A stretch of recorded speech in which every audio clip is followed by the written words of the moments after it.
Welcome back to Bosco Campus Vision. This is Hansi, Assistant Professor, Department of Computer Application, Don Bosco College, Kottayam. This is the 12th lecture of Web Design and Production for Business. Topic: Types of Website. This is the part of 4th lecture. In the previous 3 lectures, we are discussing the personal websites, small business sites, large business websites. The remaining are online business sites, educational institution sites, and the government sites. Personal websites contain traditional personal websites, blogs, social networking, wikis, online photo albums.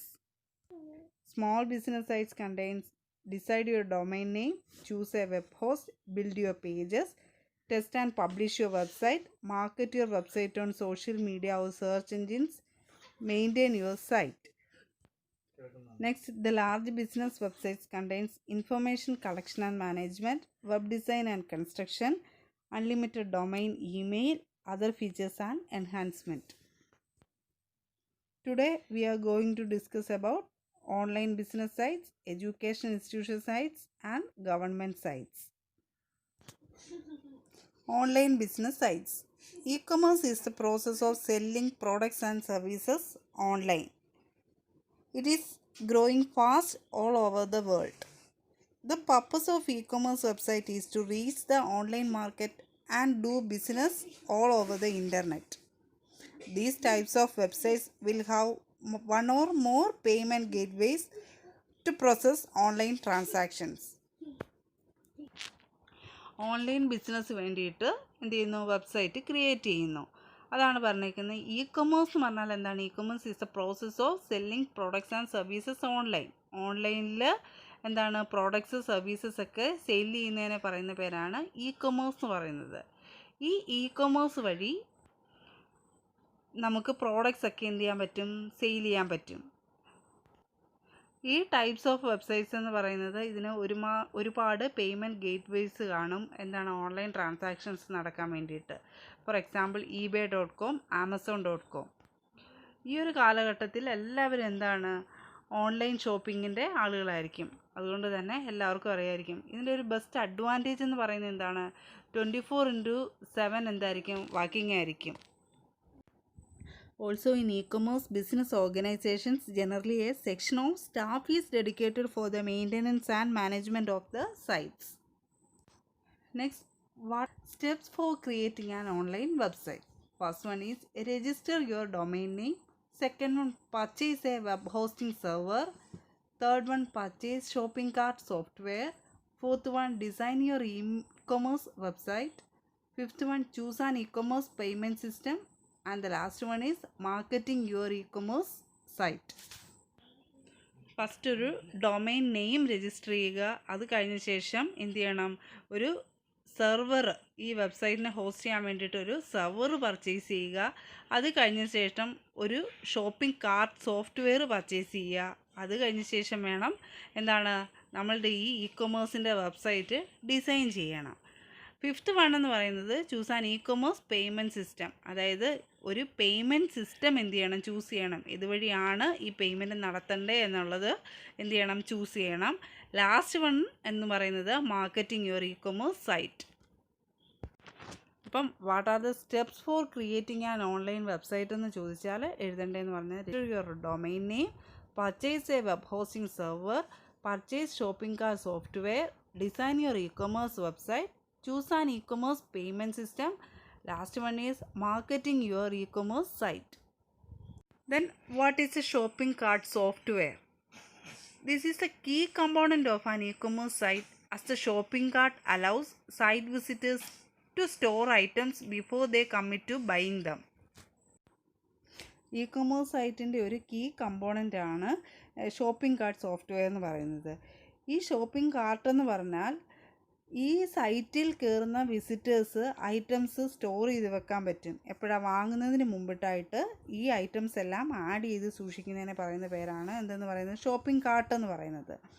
The customers can gather up items in the same way as an actual shopping basket or trolley. അതായത് നമ്മളൊരു കടയിൽ പോയി സാധനങ്ങൾ shopping ബാസ്ക്കറ്റിലോ ട്രോളിയിലോ സൂക്ഷിച്ച് വെക്കുന്നത്, അതായത് ബില്ലടിക്കുന്നതിന് മുമ്പിട്ടായിട്ട് സൂക്ഷിച്ച് വെക്കുന്നത് പോലെ തന്നെ ഒരു കസ്റ്റമർക്ക് എന്ത് ചെയ്യാൻ പറ്റും, ഈ ഐറ്റംസ് എന്ത് ചെയ്യാൻ പറ്റും, സ്റ്റോർ ചെയ്ത് വെക്കാൻ പറ്റും. For an effective shopping cart script you must have shopping features, payment options, shipping and tax configuration, statistics and security.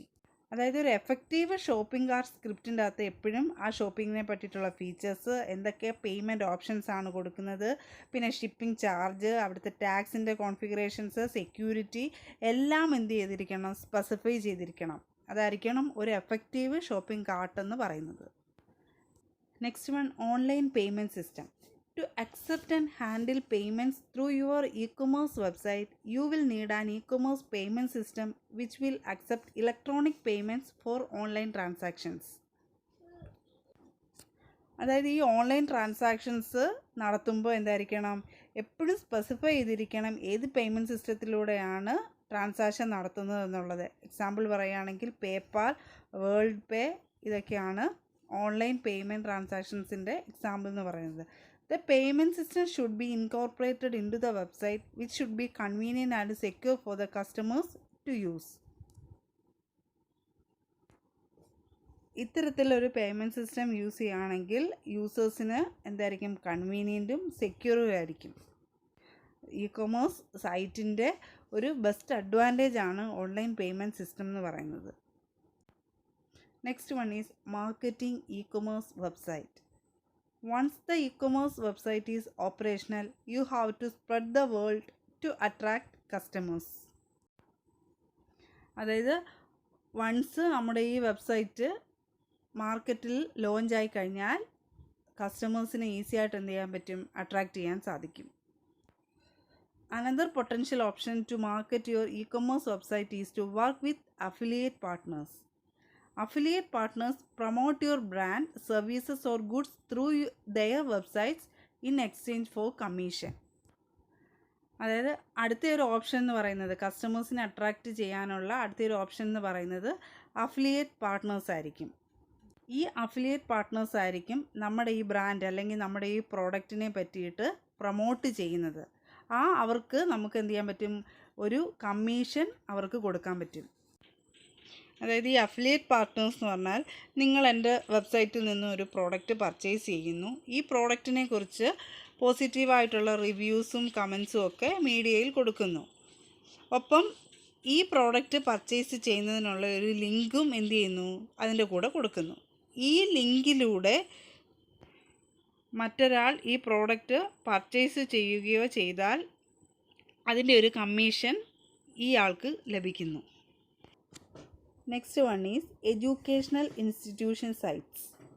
These types of websites are built by academic institutes or related organizations to provide information about education and courses they offer. അതായത് ഒരിനെ സംബന്ധിച്ചിട്ടുള്ള കാര്യങ്ങൾ, ഇൻഫർമേഷൻസോ അല്ലെങ്കിൽ അവിടുത്തെ കോഴ്സസോ അതുമായിട്ടുള്ള കാര്യങ്ങളെല്ലാം കൊടുക്കുന്നതിന് പറയുന്ന പേരാണ് education institution sites എന്ന് പറയുന്നത്. എക്സാമ്പിൾ പറയുകയാണെങ്കിൽ നമ്മുടെ കോളേജിൻ്റെ വെബ്സൈറ്റ് തന്നെ. It also have features like user registration, etc. Users of these sites are usually students or the teachers of the institute. കൂടുതലായിട്ടും ഈ സൈറ്റ് യൂസ് ചെയ്യുന്നതെന്ന് പറയുന്നത് ആ ഇൻസ്റ്റിറ്റ്യൂട്ടിലെ സ്റ്റുഡൻസും ടീച്ചേഴ്സും ആയിരിക്കും. ഇതായിരിക്കും എഡ്യൂക്കേഷൻ ഇൻസ്റ്റിറ്റ്യൂഷൻ സൈറ്റ്സ് എന്ന് പറയുന്നത്. ആ ഇൻസ്റ്റിറ്റ്യൂഷനെ പറ്റിയിട്ടുള്ള എല്ലാ ഡീറ്റെയിൽസും അവിടെ അവൈലബിൾ ആയിരിക്കും. ഡിഫറെൻറ്റ് ടൈപ്സ് ഓഫ് ഫോംസ്, അതുപോലെ തന്നെ അഡ്മിഷൻ സംബന്ധമായിട്ടുള്ള കാര്യങ്ങൾ, ഡിപ്പാർട്ട്മെൻറ്റ് പരമായിട്ടുള്ള കാര്യങ്ങൾ, എക്സാമിനേഷൻസ്, സിലബസ്, നോട്ടിഫിക്കേഷൻസ്, റിസൾട്ട്സ് എല്ലാം അവൈലബിൾ ആയിരിക്കും. Last one is government sites. Websites belonging to government and semi government organisations are called government sites.